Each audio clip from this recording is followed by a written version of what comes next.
What's going on? Welcome back to the channel. I'm your boy, Gamer for Chase, back with another GT Online breakdown.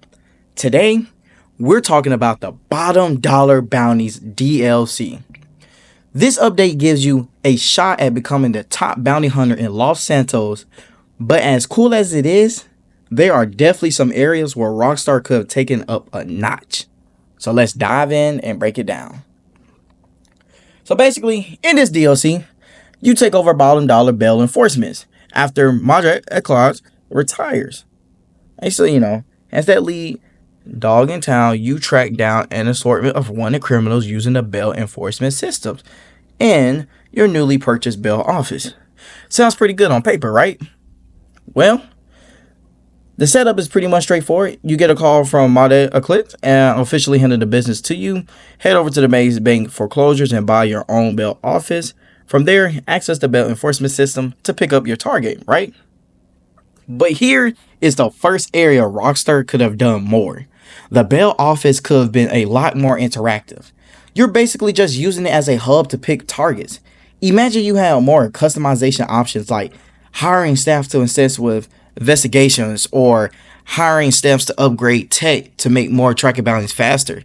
A missed opportunity for sure. And I know a bunch of y'all may come and say, but Chase, we already got staff. Yeah, they're only staff to just make the bounty targets get processed faster and find other bounties. But whoa, by the time you do that, by the time they finish with that one bounty, you already have completed maybe 5 to almost 10 bounty missions. And you know how that go. And so basically, I do like the new targets and the missions. The bail enforcement system lists 2 types of targets: the standard types and the most wanted types. The standard types, you can go after these as often as you like, but as the most wanted targets, these are high value targets and you can only chase once a day. Rockstar did a good job adding some variety here, but where things fall short is the lack of dynamic difficulty or deeper strategy. After you catch a few of these guys, the mission starts to feel repetitive. What if the targets found or fought back more creatively, set traps, or even had hideouts in different locations across the map?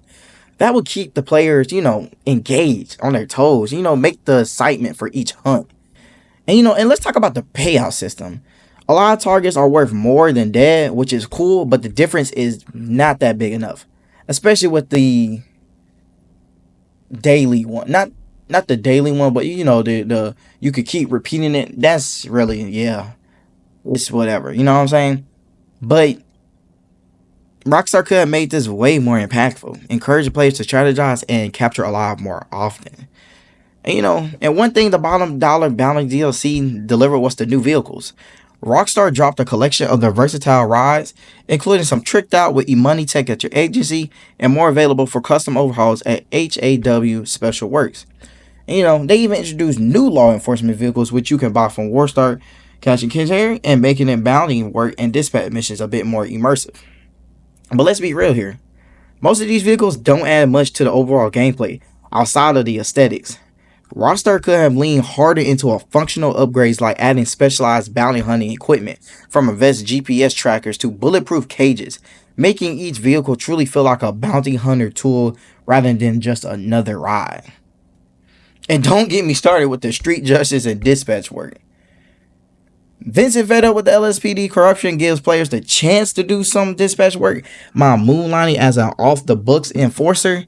You can grab a law enforcement vehicle and help him out in free mode, but again, there's nothing groundbreaking here. And to keep it even more deviling, you can't even be in a CEO or a MC business at all. And I feel like that really takes away the fun in it. And not only that, is that when you have certain missions that you can spawn in the city and it takes you all the way to Toledo Bay or, Sandy Shores, and I feel like that's just unnecessary on Rockstar part. But to keep it even interesting, Rockstar could have added more story-driven missions or made these jobs more dynamic, like with changing circumstances that require players to adapt. Maybe even throw in some heist-like mechanics where you need to intercept criminals or sabotage the LSPD in creative ways. Something to just make us more engaged in just shooting a target and taking a picture and bam, you're done. Like, wow, that's something, right? But while the DLC brings some cool features, there are a few more ways it could have been better. Honestly, the bail enforcement system expansion, I feel like the missions could have been tied to more significant, evolving storylines with deeper consequences for how you approach each bounty, dead or alive. And even with the interactive office, imagine if your bail office grew as you progress, allowing you to train bounty hunters, upgrade equipment, or even manage multiple teams tracking down bounties across San Andreas. And look, even a fun little strategy, or it may not be fun to others, but a PvP element. They could have added more multiplayer competition, allowing rival bounty hunters to track the same target, racing against each other to see who can capture them first. That would at least added more of a layer of chaos and competition to the mix. A perfect summer of GTA Online. But to sum it up, Ball of Dollar Bounties is a fun addition to GTA Online, but it had the potential to be much more. More dynamic bounties, deeper gameplay elements, and a meaningful customization could make this DLC stand out as one of the best. What do you guys think? How would you improve it? Thanks for tuning in. Drop your thoughts on this DLC in the comments, and don't forget to like and subscribe if you enjoyed the breakdown. As always, stay sharp out there and happy hunting. Peace.